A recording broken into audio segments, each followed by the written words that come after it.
Hola, bienvenidos a su canal de YouTube Español en Casa. El día de hoy vamos a tener la vida de una escritora norteamericana muy importante, la vida de Sylvia Plath. De hecho, ha sido la única escritora que ha ganado el premio Pulitzer de manera póstuma, así que pues vamos a hablar de la vida de ella. Una vida, debo decirlo, trágica, triste, una vida que ella misma terminó de manera terrible, ella se suicidó. Así que vamos a hablar de su vida, de su obra, tratando de entender qué es lo que se esconde detrás del suicidio de Sylvia Plath. Porque entender estos casos de escritores famosos, reconocidos, que han tomado esta decisión, tal es el caso del mismo Ernest Hemingway, que tenía un trastorno bipolar, la misma Virginia Woolf también, y se mete, ¿no?, dentro de este conjunto de escritores que desafortunadamente no han podido manejar sus emociones, no han tenido probablemente una red de apoyo que les permita salir de la depresión. Y de hecho es bastante común dentro del género de la poesía este tipo de casos desafortunados en que esa hiperestesia o esa hipersensibilidad que les permite conectar con sus emociones y escribir poemas preciosos o novelas que nos hacen reír o que nos hacen llorar, también van de la mano con periodos muy depresivos. Entonces, vamos a hablar de la vida de ella, vamos a tratar de hacer una lectura un poco feminista de su obra, porque ella fue una gran feminista, ¿okay? Tenía la visión de que una mujer debía ser fuerte, tener su propia carrera, pero a la vez deseaba ser madre, ser esposa, y en un momento de su vida que eso no pudo ser compatible y pues ella toma esa dramática decisión, ¿no? En esa decisión también estuvo muy involucrado Ted Hughes, que es un poeta muy importante que probablemente ustedes conocen y que estuvo casado con Sylvia Plath. Entonces vamos a hablar obviamente de esa relación tóxica y conflictiva que ellos tenían, porque él era un infiel patológico, no era capaz de estar con una sola mujer. Eso a ella le causaba enormes inseguridades, se casan, tienen 2 hijos, pero bueno, realmente esto que parecía una gran historia de amor, y hay incluso una película con Gwyneth Paltrow acerca de esta relación tóxica, pues al final le quita la vida a ella y también a la segunda esposa, de hecho, de su esposo. Entonces vamos a hablar de todo esto. Sé que es un tema sensible, complicado, pero vamos a tratar de hacer un acercamiento respetuoso y también apegado a la realidad, porque Sylvia Plath es un tema complicado, es un tema que creo que hay que tocar con mucho cuidado para que tratemos de hacer un análisis lo más cercano a la realidad y también para que entendamos mejor su obra y también para que entendamos las razones que la llevaron a tomar esa dramática decisión. Me recuerdo un poco a Alfonsina Storni, que la tuvimos en este canal, y también hablamos de eso, ¿no?, del trastorno bipolar que ella tenía. Bueno, antes de iniciar, agradecerte que si es la primera vez que estás viendo un video en mi plataforma educativa, que por favor te suscribas a mi canal, me regales un like y compartas el link de este video en todas tus redes sociales. Ojalá podamos terminar el año con 40,000 suscriptores, ojalá lo logremos, pero sé que lo vamos a hacer con su apoyo y con su esfuerzo. También les recuerdo que si desean recibir clases conmigo completamente personalizadas vía Meet, lo único que tienen que hacer es irse al botón unirme al lado de suscribirme y seleccionar el nivel de membresías que les interesa. Hay desde 99.99 hasta 399.99 en dependencia de la cantidad de horas que deseen recibir conmigo. Si desean 5, 99.99. Si desean 10 encuentros, 249, y si desean 15 encuentros, 399. No tiene desperdicio. Las personas que están dentro de mi programa de membresías me han sentido muy acompañadas, así que los invito a ser parte de esto.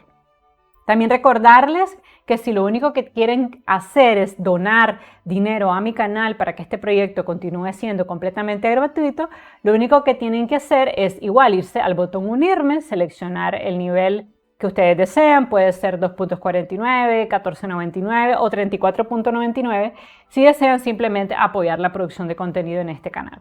Agradezco a los patrocinadores de mi contenido, a Janet, al Planeta de Abraham, a Rodolfo, a Miguel, a Hipólito, a Orlando, a Onida, a Arelis y a Verónica. Muchas gracias a todos ustedes por el donativo que envían todos los meses. Y bueno, finalmente, pues recuerden que ofrezco asesorías personalizadas, en la elaboración de ensayos, análisis crítico de obras literarias, redacción de párrafos, edición de textos, poemas, microrrelatos, creación de poemas y también brindo apoyo como tutora en la elaboración de tesis monográficas de culminación de estudios a nivel de licenciatura, maestría o doctorado. Brindo mis servicios en inglés y en español, así que si a ustedes les interesa pueden enviarme un correo electrónico a espanolencasalatinoamerica@gmail.com y con todo gusto puedo explicarle más los niveles de membresía. Bueno, vamos a movernos a la fotografía de Sylvia Plath, que si ustedes se fijan era una mujer muy bonita, era una mujer alta, rubia, era una mujer muy atractiva, pero a pesar de eso era una mujer con muy baja autoestima. El título que decidí darle a este ensayo es La verdadera historia tras el suicidio de la escritora Sylvia Plath, porque es muy fácil decir, la escritora que se suicidó. Sí, pero ¿qué la llevó a tomar esta decisión? Y analizar estas historias de vida es importante, bueno, uno, porque las personas que estudiamos la obra de estos escritores, obviamente yo como profesora, como periodista, para poder entender bien la obra de una escritora es muy importante entender su vida, porque normalmente su obra es un reflejo de sus pensamientos, de sus emociones y de determinados periodos. Pero también como profesores y como periodistas, analizar estas historias es importante, porque si alguno de nuestros estudiantes o seres queridos en este momento está pidiendo ayuda, pasando por un momento difícil, analizando la vida de estas escritoras podemos ver esas campanadas de alerta o esos focos rojos que nos pueden hacer brindar una red de apoyo. Bueno, vamos a decir a manera de introducción lo siguiente. Sylvia Plath fue una escritora y poeta estadounidense considerada una de las cultivadoras del género de la poesía confesional, porque normalmente ella escribía basada en su propia vida. Sus obras más conocidas son sus poemarios El Coloso y Ariel y una novela semi-autobiográfica que ella tituló La Campana de Cristal, que publicó bajo el seudónimo de Victoria Lucas 4 meses antes de su suicidio. Y me parece muy llamativo el hecho que ella, a pesar de ser escritora, no haya querido publicar la novela con su nombre, lo cual refleja que detrás de esta novela autobiográfica había cosas que probablemente ella no quería que nadie supiera que era ella la que las estaba diciendo, ¿no? Específicamente la difícil relación que tenía con su madre, el reclamo intrínseco que ella le hacía por la muerte de su padre, a su madre, que era una figura un poco difícil para ella, ¿no? Por un lado la admiraba, pero por el otro lo odiaba. Entonces, había una serie ahí de sentimientos que nosotros vemos en esta novela que les recomiendo, La Campana de Cristal, y ella precisamente tiene miedo de que al publicar la novela la gente se dé cuenta que es de su propia vida, que el personaje de su madre aparece, aunque con otro nombre, y una mecenas que había tenido también importante aparece. Entonces por eso es que ella la publica con este seudónimo. Estuvo casada con un poeta muy importante, Ted Hughes, quien tras su muerte se encargó de la edición de la poesía completa de Sylvia Plath y que también en reiteradas ocasiones fue acusado de lucrarse de la obra de su esposa, aun cuando la había abandonado por una mujer mucho más joven. O sea, ellos se casan, tuvieron una relación muy apasionada, una relación que era muy violenta también de ambos lados, ¿okay? Porque hay que decirlo, él era violento, pero ella también era violenta. Entonces era una relación, esas relaciones que se dicen apasionadas, pero que en realidad son relaciones tóxicas, peligrosas. Entonces ellos tuvieron esta relación tóxica, peligrosa y complicada, y pues él la deja, ¿no? por una mujer más joven. Y bueno, cuando ella se suicida, pues en cierta manera le permite a él pues rehacer su vida, tener siempre muchos amantes y además pues los niños que había tenido con ella quedan en el cuidado de Asia, que era la mujer más joven por la cual él se había separado de Sylvia.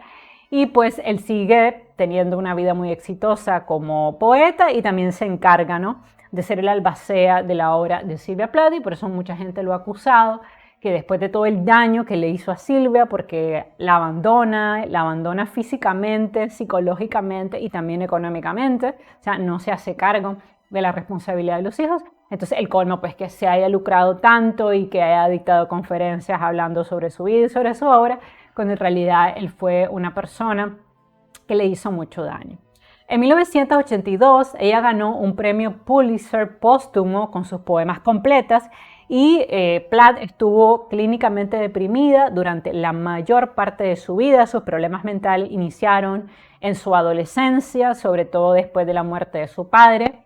Ella fue tratada en su momento con terapia electroconvulsiva, que es una terapia, o que era una terapia muy común, afortunadamente ya no se usa.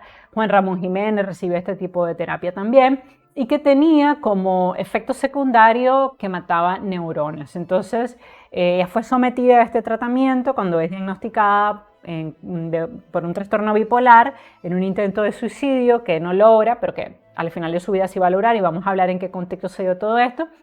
Y al final ella se suicida en 1963, ¿no? Lo cual me parece tristísimo porque una mujer tan inteligente, tan culta, tan preparada, con tanta sensibilidad para escribir, me parece trágico, ¿no?, que haya muerto de esta manera tan terrible.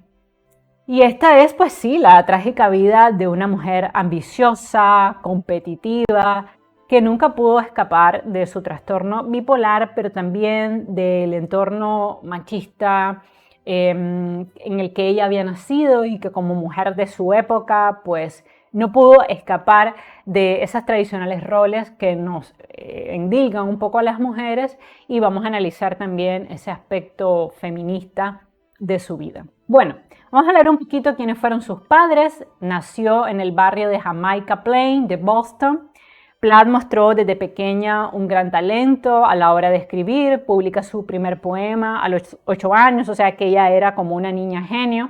Van a ver ustedes que a lo largo de su vida ella ganó diferentes becas, obtuvo diferentes premios, era la mejor de la clase, la más inteligente, la más educada, la más comprometida con su trabajo, con sus estudios. Así que de entrada pues se decía que ella iba a triunfar mucho. Su padre se llamaba Otto y era profesor universitario y una autoridad muy importante en el campo de estudio de la entomología. Y ella tenía una relación muy cercana con su padre. Él muere el 5 de octubre de 1940 con tan solo 55 años tras una diabetes muy complicada. Incluso le habían tenido que amputar una pierna y al final tiene una embolia pulmonar y fallece. A su padre ella le dedica un poema que vamos a leer al final del en vivo, que refleja la relación ambigua de también amor y odio un poco que tenía hacia su figura paterna, pero que al final era una figura muy importante porque ella sentía que la protegía, ¿no?, de los peligros, de las cosas malas de la vida. La madre se llamaba Aurelia. Ella había sacrificado su propia carrera por apoyar a su esposo. Ocultó sus sentimientos el día de la muerte de su esposo, algo que le reprocharía siempre Silvia, diciendo que pues prácticamente le había deseado la muerte, lo cual no era cierto.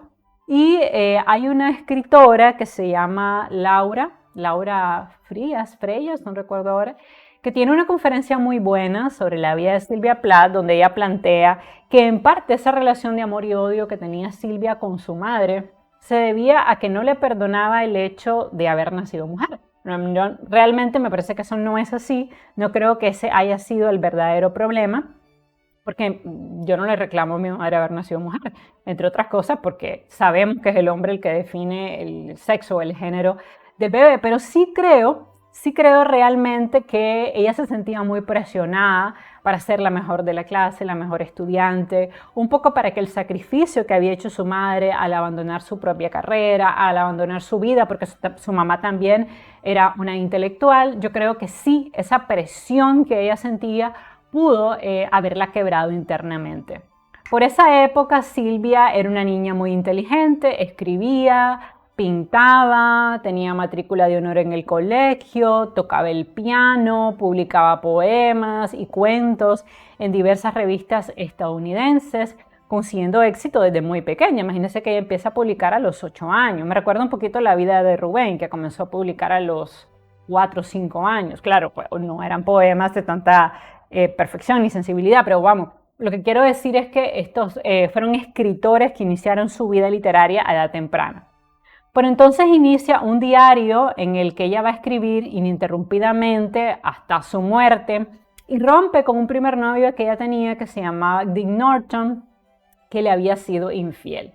Siente en esa época la condición femenina como una cárcel, ¿no? Porque ella vive en una época donde la maternidad y el matrimonio debía ser el fin último de toda mujer, y ella comienza desde muy joven a escribir un diario que tenemos al día de hoy y que fue publicado póstumamente, que nos permite entrar en la mente de Sylvia Plath. En ese diario ella escribe lo siguiente, siendo una adolescente: mi gran tragedia es haber nacido mujer. Entonces, Sylvia se debate entre la mujer sumisa que tiene de ejemplo en casa, que es su madre, una mujer abnegada, una mujer que dejó su carrera para casarse, para cuidar a sus hijos, una mujer que además a la muerte de su esposo era muy buena administradora, una mujer que además le pagó a Sylvia y a sus hermanos una excelente educación. Ellos, aunque no eran ricos, la mamá de Sylvia invertía muy bien el dinero en que ellos tuvieran clases de polo, clases de tenis, clases de piano, clases de lenguas, que fueran a las mejores universidades. Entonces, era una mujer muy abnegada y ese es el ejemplo que ella veía en casa. Y ella se debatía entre ese ejemplo que veía en casa de mujer abnegada, dedicada a su familia, sacrificada, y la radical feminista que ella quería ser. Y tristemente, cosa que no consigue, porque al final ella termina convertida en lo que tanto criticaba, en madre y en esposa. Entonces vamos a ver también que sí creo que eso le debe haber causado a ella una gran dualidad y una gran lucha interior. Tristemente, pues incluso su hijo también cometió suicidio. Entonces vamos a ver nuevamente este tema de los trastornos bipolares que se presentan en una familia y que se heredan de generación a generación, como lo hemos visto en el caso de Ernest Hemingway, cuyo hijo también se suicidó, su nieta también se suicidó. Entonces, pues son cosas que normalmente se heredan. Las enfermedades mentales tienen un componente genético. Bueno, en su primer año en la Universidad del Smith College, que era una universidad muy buena, un colegio muy caro, Plath realizó el primero de sus intentos de suicidio. Esto lo detalló más tarde en esta novela semi-biográfica que ella tituló La campana de cristal. En ese momento, su madre, muy preocupada, la llevó a una institución psiquiátrica, al Hospital McLean, y ahí fue tratada con terapias de electroshock y pareció recuperarse aceptablemente, incluso logra volver a la universidad, se gradúa con honores en 1955 y parece básicamente que no ha pasado nada. Además, físicamente ella era una mujer muy alta, muy bonita, era una mujer que cuando llegaba a algún lugar llamaba muchísimo la atención. Así que físicamente no parecía tener un problema, porque bueno, al final las enfermedades mentales no se pueden apreciar. Entonces se manejó con mucha discreción este tema del intento de suicidio de ella. Ella volvió a la universidad, se reintegró a la vida académica y parecía totalmente recuperada. Hoy sabemos que no, que ella nunca se recuperó completamente de esa depresión y a lo largo de su vida caerá en reiteradas depresiones que al final la llevarán a quitarse la vida, ¿no? Bueno, también sabemos que en su momento no había los fármacos que hoy existen, ella se queda sin terapia mucho tiempo, entonces pues no recibe realmente toda la ayuda que ella necesitaba para seguir escribiendo, explotando su faceta como intelectual. La terapia de electrochoques también le causó a ella lagunas mentales, pérdida temporal de la memoria, que nosotros vemos también registrado en su diario. Así que a la larga pues fue un tratamiento que realmente siento que la perjudicó más de lo que la ayudó. Por eso es una terapia que actualmente ya no se utiliza en el trastorno bipolar porque tiene muchas secuelas neuronales, ¿no? Mata neurones, es peligroso ese tratamiento. Entonces se opta por otro tipo de terapia. A pesar de eso, Plath continuó siendo un estudiante brillante, obtuvo la beca Fulbright. Cualquier persona que está en el ámbito académico ha oído hablar de esta beca. Es la beca más importante que se ofrece en los Estados Unidos, que te permite estudiar y colaborar en universidades extranjeras y se le da solamente a los estudiantes pues muy sobresalientes, que era el caso de ella. Entonces gana la beca Fulbright y se va a estudiar con todos los gastos pagados a la Universidad de Cambridge, donde ella continúa escribiendo poesía y donde también se mantiene intelectualmente activa, publicando varios artículos en el periódico universitario Varsity. En Cambridge ella conoce al poeta inglés Ted Hughes, el que será pues el gran amor de su vida, pero también su calvario y su perdición, porque era un hombre infiel, mentiroso, y pues aunque era un gran poeta y lo respeto en su faceta como poeta, la verdad es que el trato que le dio a Sylvia Plath fue bastante deplorable. Sylvia y Ted vivieron una relación tóxica marcada por la violencia física, las constantes infidelidades de parte de Ted, que además era un hombre también muy guapo, tenía fama de conquistador, era además también docente universitario, un estudiante aventajado y por tanto pues tenía acceso a mujeres lindas que se deslumbraban ante su inteligencia. En el diario de Sylvia se conserva el día relatado, ¿no? El día en que ellos se conocen. De hecho, Sylvia había leído en la revista de la universidad los poemas de Ted, había oído hablar de él, había preguntado también quién había escrito estos poemas, o sea que le dio curiosidad por saber quién era la persona que escribía estos poemas, y también él había publicado en el periódico de la universidad una pequeña reseña sobre uno de los poemas de ella. Entonces esto le genera a ella curiosidad y en una fiesta ella finalmente lo conoce. Entonces, miren lo que escribe de ese primer encuentro entre Sylvia y Ted, porque recordemos que toda esta información la tenemos porque ella escribió realmente un diario que se ha publicado íntegramente y sin censura, lo cual pues nos permite, como les decía, entrar en su mente y entender los pensamientos, y probablemente se hubiera puesto a que este diario se publicara, porque también hay cosas un poco allí pues de su personalidad como no tan halagadoras, pero bueno, al final también nos permite ver el testimonio de su vida por parte de su propia autora de manera muy descarnada. Entonces miren lo que dice de ese encuentro. Resultó que un chico grande, moreno, atractivo, el único de un tamaño conveniente para mí, que había estado encorvándose de acá para allá junto a las mujeres, cuyo nombre pregunté nada más entrar, pero nadie me lo dijo, se acercó a mí y me miró de hito en hito. Era Ted Hughes. Los dos bailábamos a zapatazo limpio y luego me besó en la boca como un cataclismo. Vean ustedes también cómo ella describe, ¿no?, de manera grandilocuente este encuentro. Me arrancó la diadema y mis pendientes de plata favoritos. ¡Ah! Me los quedaré, ladrón. Y al besarme en el cuello le mordí con fuerza la mejilla durante mucho tiempo. Cuando salió de la habitación le corría la sangre por la cara. O sea, cuando yo leí esta parte me preocupé. O sea, porque dije yo, ¿cómo nadie se dio cuenta que esta relación no era normal? Que pues, si el primer día que tú te conoces con alguien, tú muerdes a esa persona y esa persona te arranca los zarcillos, ¿no?, las joyas, como que foco rojo, no se miraba que esto iba a pintar muy bien. Pero bueno, eso es lo que ella describe en su diario. Fue así que ellos establecen una relación entre violenta y apasionada, con ese elemento erótico tan propio de los poetas, y además los golpes de ambas partes, porque él no era una agresividad tampoco que la golpeara, o sea, que la estrellara contra el piso, pero sí era una relación con violencia, ¿no? Y ella, pues, reaccionaba a esa violencia también, le daba cachetadas, puñetazos, ¿no? Era, como ven, la receta perfecta para un desastre, como en efecto terminó siendo esta relación. A pesar de eso, de ese componente violento que todo el mundo veía, que las amistades, la familia intuía que no iba a terminar bien, se casaron el 16 de junio de 1956 y obviamente la madre de Sylvia pues, acudió al evento como testigo.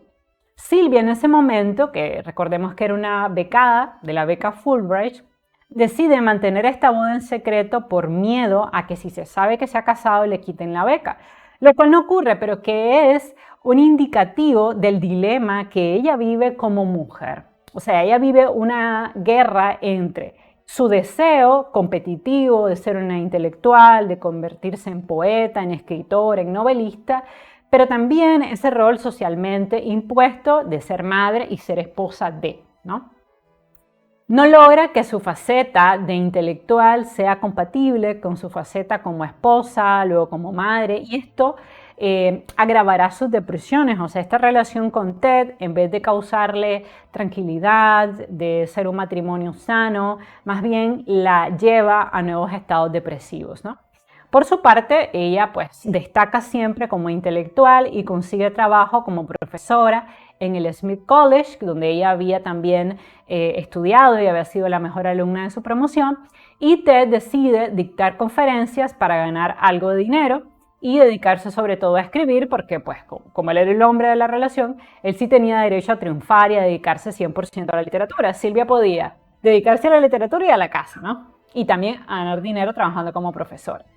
Entonces, Platt y Hughes se mueven a los Estados Unidos desde julio de 1957 hasta 1959, periodo durante el cual Silvia da clases en el prestigioso Smith College.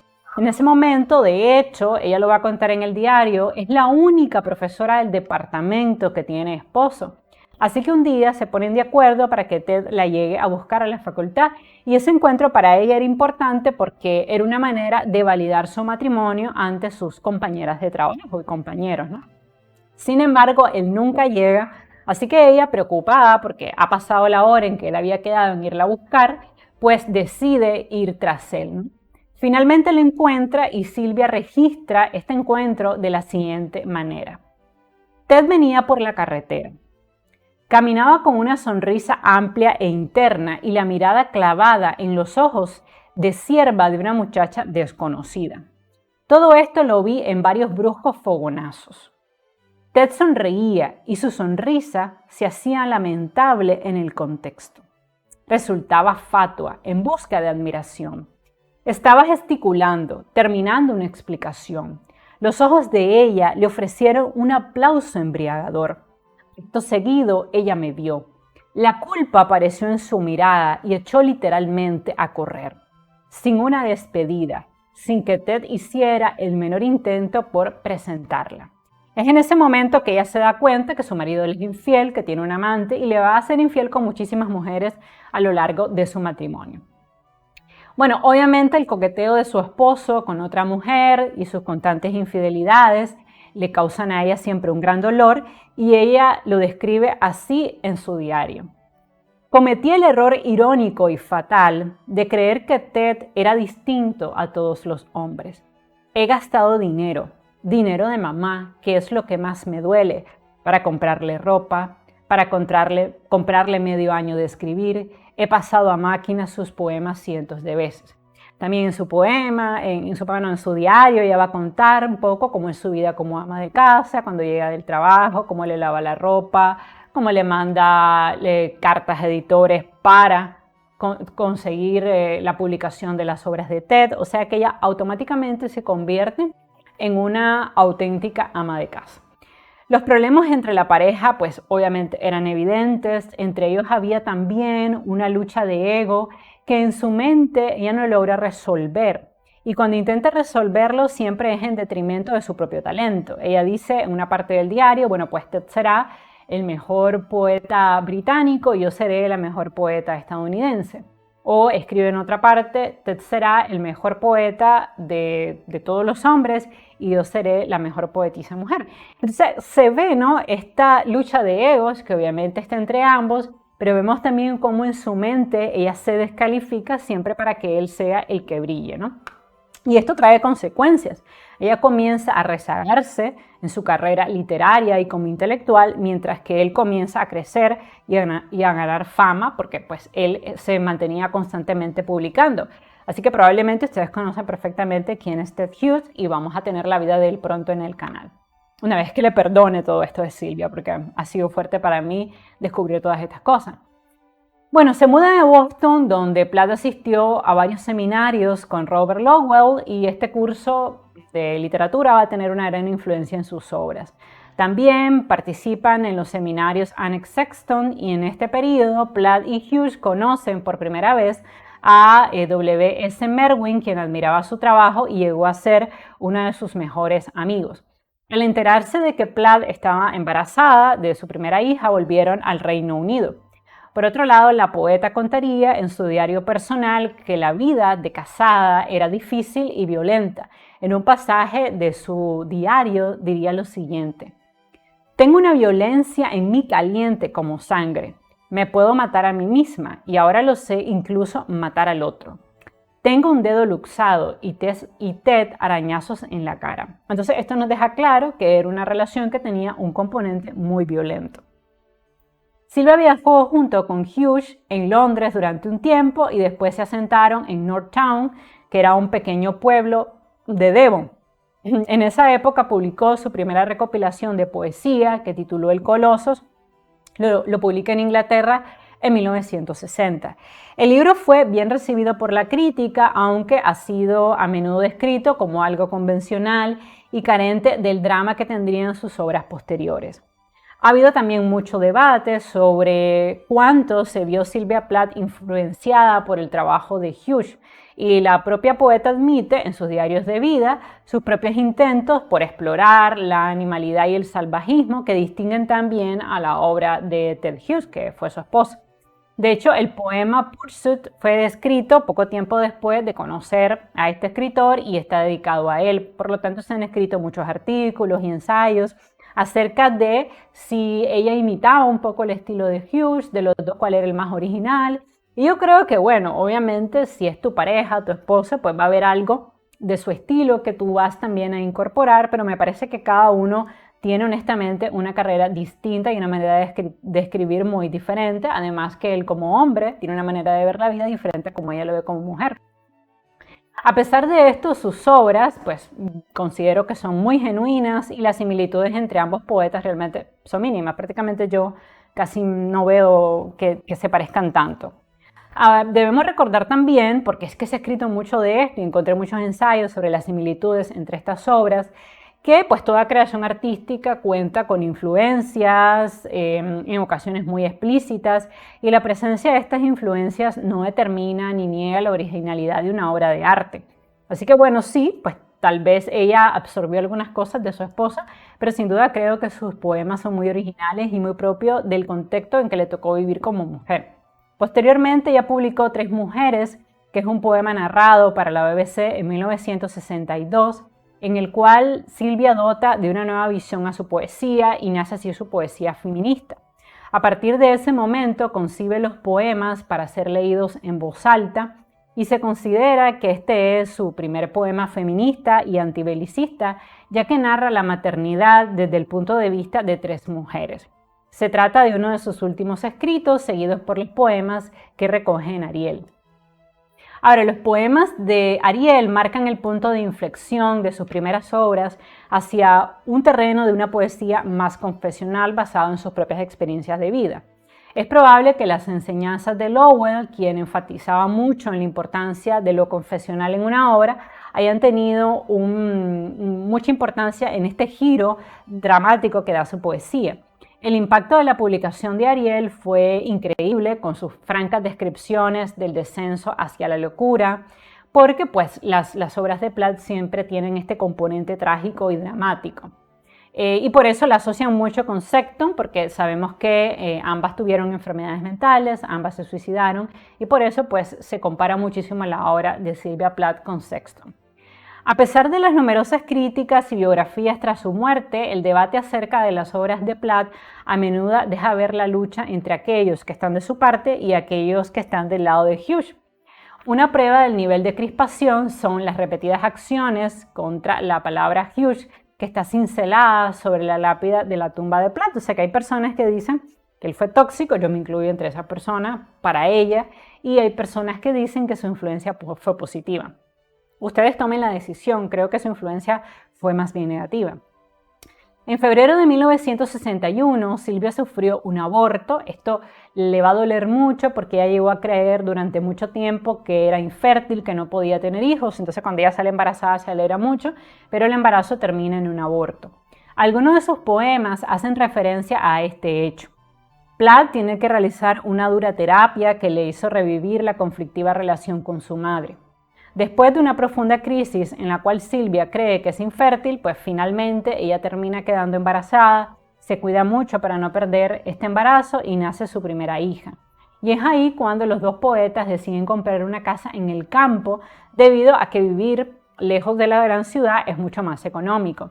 Encuentran una casita que les gusta en un pueblecito en Devon, la compran y la restauran con algo de dinero que le había dado la madre de Silvia a Silvia para esto, y de esta manera, pues viviendo en el campo, ellos logran bajar los costos de manutención y ganar algo de dinero viajando a Londres para dictar lecturas radiofónicas, que era una manera en que los escritores podían ganar un poco de dinero, y también dictando conferencias en las universidades. Sin embargo, como han pagado, y aquí viene algo importante que pareciera no tanto, pero sí, como han pagado un año de alquiler en Londres, deben de buscar a unos inquilinos, porque en ese tiempo se acostumbraba que alquilabas una casa durante un año, entonces y tenías que dar el pago por adelantado. Y ellos ya habían pagado un año de alquiler en Londres, entonces tienen que buscar obligatoriamente, para no perder ese dinero, a unos inquilinos, y así encuentran al matrimonio Weddell, que está integrado por David y por Asia. Pues resulta que Asia es una mujer fascinante, sofisticada, hermosa, ha trabajado como mecanógrafa y tiene cero ambiciones en el mundo intelectual. Inmediatamente las dos parejas se caen muy bien, Sylvia y Hugh los invitan a pasar un fin de semana en su casa de campo y en ese momento Sylvia ya está embarazada de su segundo hijo, el cual nace en este periodo, pero muy pronto se da cuenta de que Ted ha cambiado, que no le presta atención, a los niños, y por este tiempo ella escribe lo siguiente en su diario: huelo a leche rancia. Ella empieza a sospechar en esta época que Ted, en sus constantes viajes a Londres, ve a una mujer, o sea que tiene un amante, y efectivamente tiene un amante, y esta amante es Asia, la mujer que les ha alquilado a ellos el piso en Londres. De pronto llega a la casa de Sylvia su madre, con la cual siempre ha tenido problemas, por lo que no quiere que la madre se dé cuenta de los problemas maritales que tiene con Ted, porque ella siempre quiso presentarse ante su madre como mujer exitosa, esposa, madre, o sea, quería proyectar la imagen de tener una vida casi perfecta. También en el diario ella menciona un fragmento de una carta que le manda una amiga y dice así: Ted me está mintiendo y mi madre está aquí presenciándolo todo. Resulta que en esa época Sylvia escucha una llamada que entra a la casa de campo e inmediatamente reconoce la voz de Asia hablando con Ted, y ahí pues obviamente si ya tenía la duda pues ya tiene la certeza. Entonces enfurecida agarra todos los papeles, todos los poemas que tenía Ted en ese momento y los quema junto con la edición favorita de Shakespeare. Obviamente se imaginarán lo furioso que se debe haber puesto Ted cuando regresa de su viaje y ve que han quemado toda su producción literaria. Pues hay una discusión muy fuerte, se gritan, se jalonean porque había mucha violencia dentro de esa relación, y ella le pide que se vaya de la casa y Ted se va, más feliz que infeliz, se va a vivir con su amante Asia, que además deja a su esposo y se queda con Ted. Después a Asia le va a ir muy mal, no crean que esto tiene un final positivo. En este momento Sylvia se ve a sí misma sola, con sus hijos en la casa de campo, y decide que no quiere vivir allí, decide cerrar la casa y alquilar un piso en Londres. Alquila un piso donde había vivido Jit, que era uno de sus mejores amigos, y ella lo considera como un buen presagio para comenzar este proceso de separación. En esta época escribe lo siguiente en su diario personal: ¿qué decisión interior, qué asesinato o qué fuga de cárcel debo cometer interiormente si quiero hablar desde mi profunda y verdadera voz cuando escribo? Entonces se ve este periodo en que ella estaba bastante deprimida, pero también, curiosamente, es precisamente en este periodo en que ella está separada, en que ella escribe más y mejor, ¿no? Comienza a escribir a un ritmo febril y crea un poema por cada noche en esos intensos periodos de hipergrafía que se producen en el trastorno bipolar. Ya lo hemos hablado en el canal, el trastorno bipolar oscila entre dos etapas muy extremas. Una de hiperproductividad, de hipergrafía, ¿no?, que es el periodo de máxima creación artística, y luego los periodos de depresión, de rebote, de tristeza, ¿no? Entonces ella entra en ese ciclo de hipergrafía, le manda a su madre una carta en la que le dice: estoy escribiendo los mejores poemas de mi vida, me harán famosa. O sea, ella se da cuenta que está en su mejor momento como intelectual. Luego también escribe su única novela, que tituló La campana de cristal, y que les comentaba al inicio que ella publica con el seudónimo Victoria Lucas. La obra la publica en 1963 y usa este seudónimo porque ella se da cuenta que las mujeres que aparecen en esta novela, obviamente todo el mundo va a saber quiénes son, que es su madre, que son varias de sus amigas y que ella misma aparece en la novela. Entonces, Obviamente ella dice, si la publico con mi nombre, todo el mundo se va a dar cuenta que es mi propia vida, no quiero exponer mi vida, ni la vida de mis hijos, ni la vida de mi madre. Y pues entonces ella decide publicarlo con un seudónimo. También decide hacerlo porque en ese tiempo ella estaba ganando fama como poetisa. Y como en esta novela se ven temas femeninos, ¿no? Bueno, el tema de la maternidad, el tema de la menstruación, que son temas normalmente considerados femeninos, ella no quería ser catalogada como una poeta solo para mujeres, porque sentía que eso le iba a restar prestigio. Entonces, como en La Campana de Cristal se ven estas problemáticas llamadas femeninas, o se presentan sobre todo en las mujeres, pues ella no quería que se le encasillara o encorsetara en este estilo de literatura de mujeres para mujeres, lo cual no es nada malo, pero le entiendo que en su contexto ella quería pues ser leída por todo el mundo. El invierno de 1962 y de 1963, en que ella se está separando, fueron muy duros para ella porque fueron años especialmente fríos. Tiene en ese momento una niña, a Frieda, con 2 años, y a Nicolás, que tiene 9 meses. Ted le había prometido en la separación, porque ellos nunca se divorcian, ellos se separan, pero él le había prometido darle 1.000 libras anuales para la manutención de los niños y también para la manutención de la casa. Pero ella teme muy en el fondo que él no asuma su responsabilidad como efectivamente no hace. Él se va de la casa, deja a los niños, la deja ahí y no le pasa dinero. Durante 2 meses, Ted desaparece completamente y ni siquiera visita a los niños. Silvia en ese momento cae en una honda depresión y comienza a llamarlo desesperadamente para decirle que regresen, que arreglen el matrimonio. Pero recordemos que ya llevan 2 años separados, él ya ha rehecho su vida con Asia, o sea, él tiene ya otra nueva relación, luego va a tener una hija. Entonces, bueno, ella desesperadamente quiere volver con él, tal vez pues por esa idea idílica de que es el padre de sus hijos y todo lo demás. Él no le contesta y es así como el 11 de febrero de 1963, ella se levanta muy temprano, le hace el desayuno a sus hijos, cierra todas las aberturas del departamento, escribe en un papel el nombre de su psiquiatra porque ella estaba en terapia, mete la cabeza en el horno y enciende el gas. La mayoría de los estudiosos de su obra coinciden en que en realidad ella no tenía la intención de suicidarse, sino que más bien era una llamada de auxilio, pero lamentablemente esta llamada de auxilio pues no le sale bien y al final ella efectivamente muere. Al día siguiente pues llega Ted con Asia y una amiga común de la pareja describe de esta manera el encuentro. O sea, viendo a Ted y a Asia observando pues lo triste de la situación. Vi a 2 seres humanos extraordinariamente hermosos en la flor de la vida, pero la postura encogida y la cabeza gacha de ambos empañaban todo el glamour.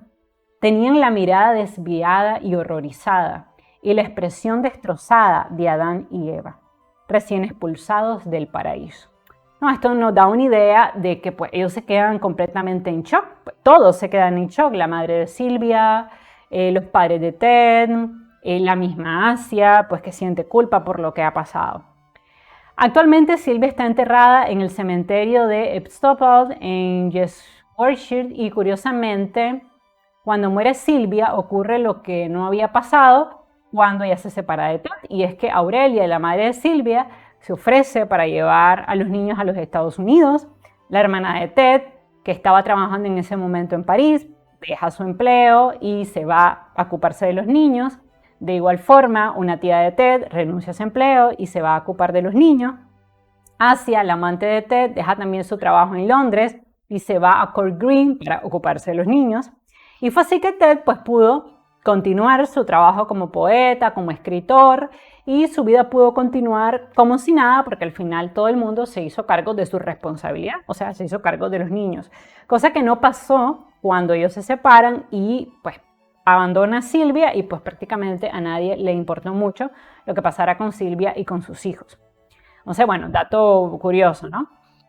Además, él después se va a casar, va a tener una vida amorosa, ¿no? Sentimental con Asia y de hecho va a ser un hombre que va a afectar, siento, a todas las mujeres de su entorno, porque él va a escribir un documento que tituló Un borrador de constitución en el que Ted establece las reglas de convivencia de la familia, porque muere Silvia, él se casa con Asia, se van a vivir juntos, obviamente Asia se lleva a los niños, asume la responsabilidad de estos hijos que no son de ella, que son de Ted, pero la asume. Y en este documento de constitución, que me pareció muy curioso cuando estaba leyendo la vida de Sylvia Plath, él establece lo siguiente. Asia debe jugar con los niños, al menos 1 hora al día. Asia debe remendar la ropa de los niños y supervisar su higiene y la hora de acostarse. Asia debe enseñarle alemán a los niños, al menos 2 horas a la semana. Asia debe cocinar con variedad, al menos una nueva receta cada semana. O sea, prácticamente la mujer estaba presa, ¿no? Asia debe hornear el pan en casa. Bajo ningún concepto debe comprarlo en una panadería. Asia debe enseñar a Frieda algunas recetas sencillas. Asia debe levantarse a las 8, no dormir siesta y no andar en bata por la casa. Asia debe mejorar sus modales y ser amable con los amigos de Ted. Asia no debe hablar con nadie sobre Ted. Ted ayudará en casa media hora cada día. Pareciera algo divertido, no pareciera un documento chistoso, pero es real. O sea, realmente ellos tenían este documento de constitución donde se ve claramente que pues, la vida de Ted después de la muerte de Sylvia ha sido como si nada.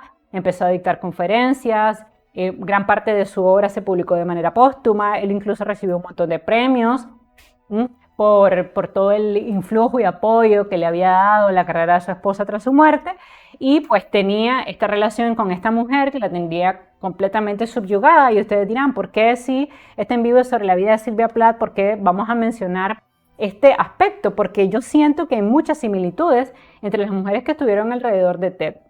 Y creo que él fue un elemento tóxico y perjudicial para las mujeres de su entorno. Para mala suerte de Sylvia, ella fue una de las mujeres de su entorno, pero no la única. Por eso lo que quiero probar a través de esta teoría es que sí es cierto que Sylvia tenía un trastorno bipolar, pero también se unió a un narcisista controlador, crónico, infiel, que hizo pues que su vida fuera un desastre. Entonces resulta pues que Ted le dice a Asia que van a buscar una nueva casa. Al final Asia descubre que es que Ted tiene una nueva amante, ya aquí Sylvia ha muerto. Ted no le da dinero para mantener a una niña que tienen ambos y ella, desesperada, decide suicidarse al igual que Sylvia.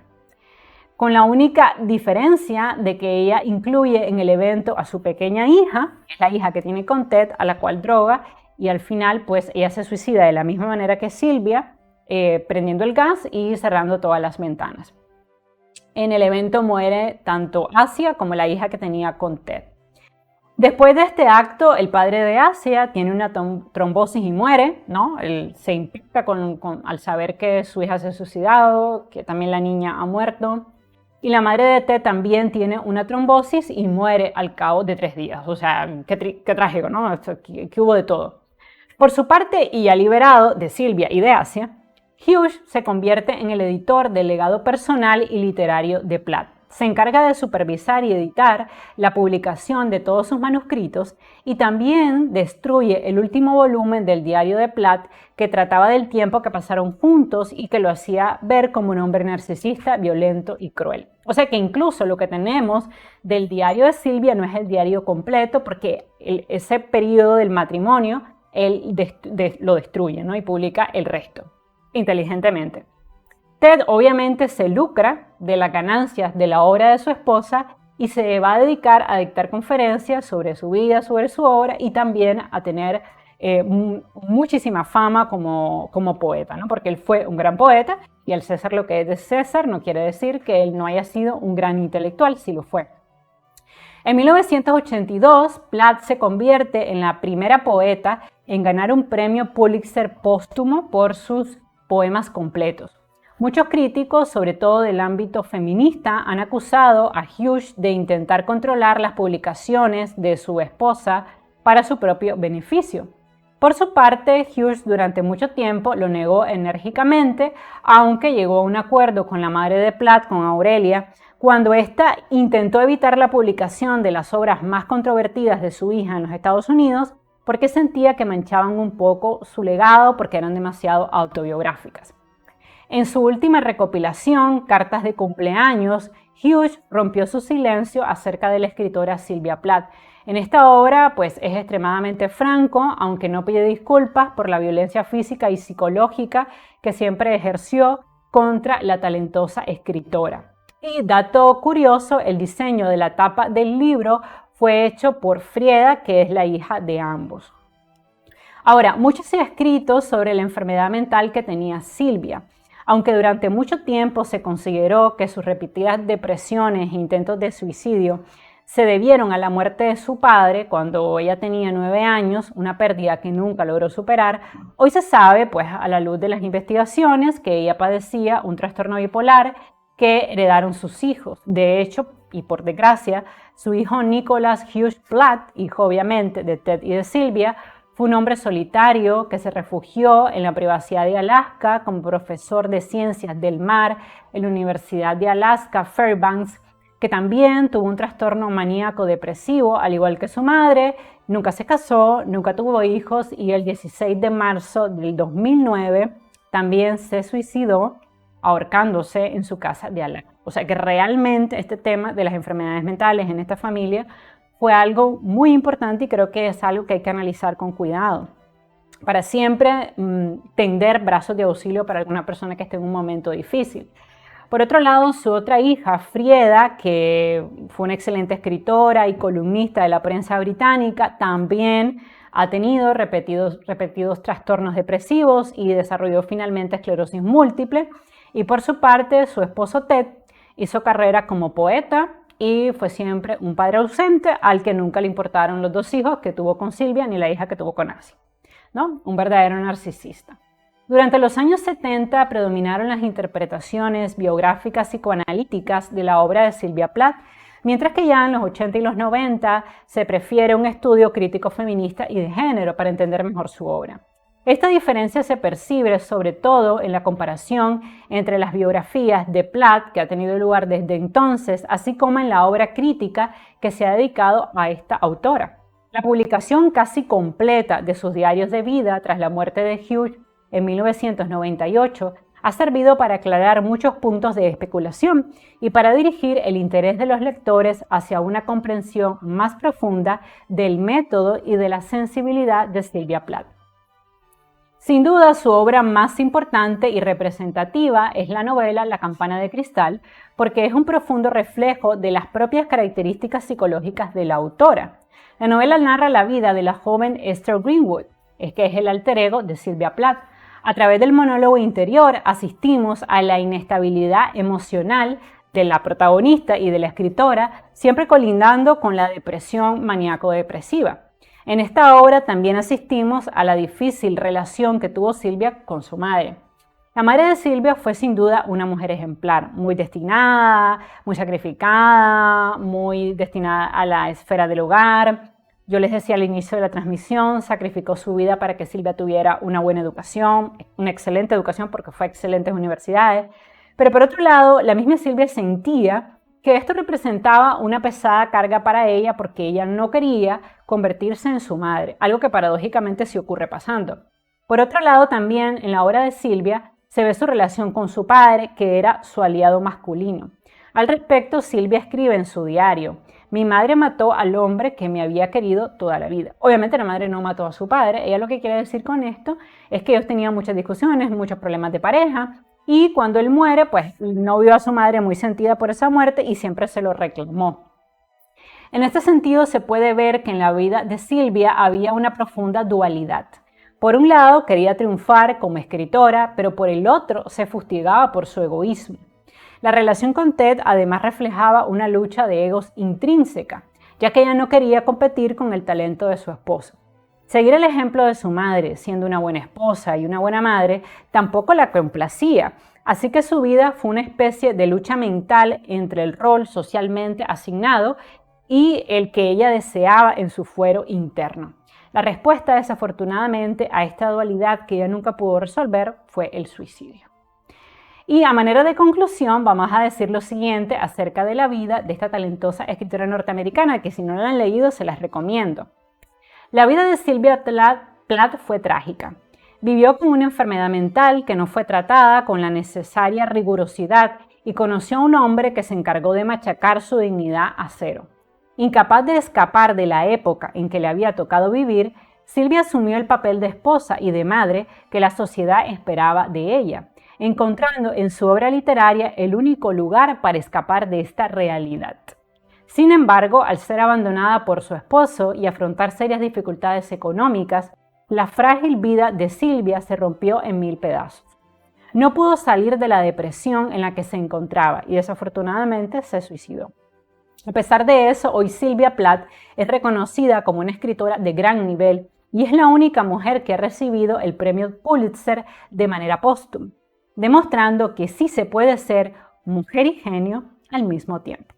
Y vamos a leer 2 poemas de Silvia para que ustedes vean qué mujer tan interesante era. Vean este que tituló Papi.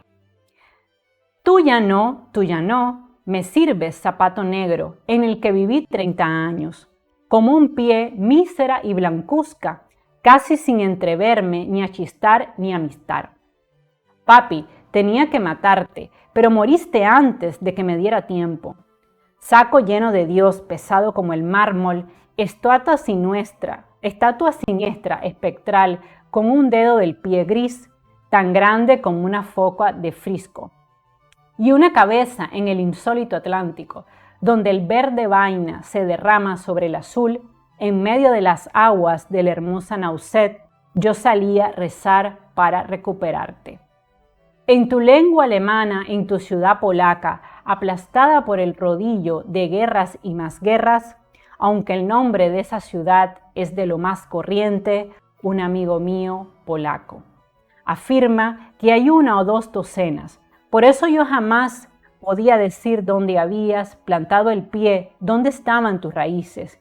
Ni siquiera podía hablar contigo, la lengua se me pegaba a la boca. Se me pegaba un cepo de alambre de púas, ish, ish, ish. Apenas podía hablar. Te veía en cualquier alemán y ese lenguaje tuyo, tan obsceno, una locomotora, silbando, llevándome lejos como a una judía. Una judía camina de Dachau, Auschwitz, Belsen. Empecé a hablar como una judía.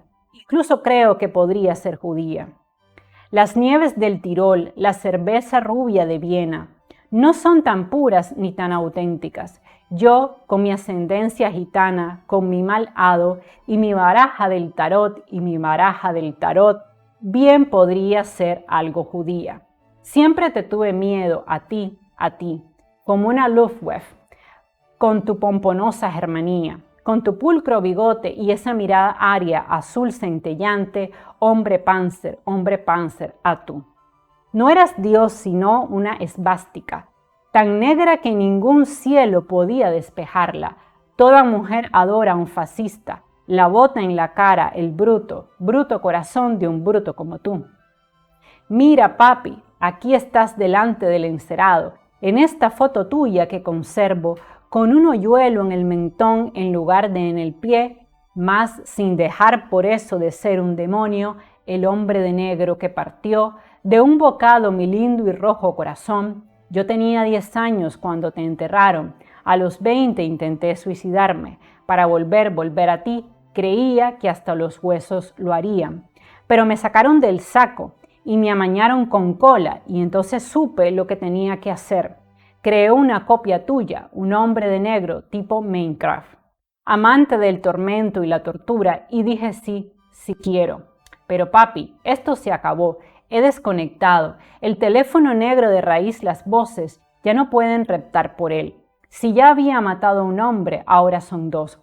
El vampiro que afirmaba ser tú y que me chupó la sangre durante 1 año. 7 años en realidad, para que lo sepas, así que ya puedes volver a tumbarte, papi. Hay una estaca clavada en tu grueso y negro corazón, pues la gente de la aldea jamás te quiso. Por eso bailan ahora y patean sobre ti, porque siempre supieron que eras tú, papi, cabrón, al fin te rematé. Entonces, aquí se ve esta dualidad que siempre tuvo con su padre, que también era escritor, que también era un intelectual, y al cual ella siempre admiró, pero siempre temió. Por eso se le hace una lectura feminista a todos estos poemas para comprender por qué, porque esta relación de amor y odio con los padres, ¿no? Porque ella buscaba en su padre en una figura protectora, bueno, porque Está la teoría que la mujer debe ser protegida, cuidada, ¿no?, por su padre. Entonces se ve claramente en este poema estas alusiones a su padre y la figura protectora que representaba para ella, pero además una figura a la que odiaba. Bueno, recordemos que ella tenía un trastorno bipolar y es propio de los trastornos bipolares este tipo de relaciones complicadas con los padres. Y también quisiera leerles este poema que ella tituló Carta de Amor. Dice así: no es fácil explicar este cambio tuyo. Ahora estoy viva, sí, pero por entonces estaba muerta. Aunque me mostrara indiferente como una piedra y siguiera allí clavada por pura rutina, no conseguiste moverme ni un centímetro con el pie, no, ni me dejaste volver a fijar mis pequeños ojos sin párpados en el cielo, aún sin tener la menor esperanza de aprender el azul o las estrellas, por supuesto.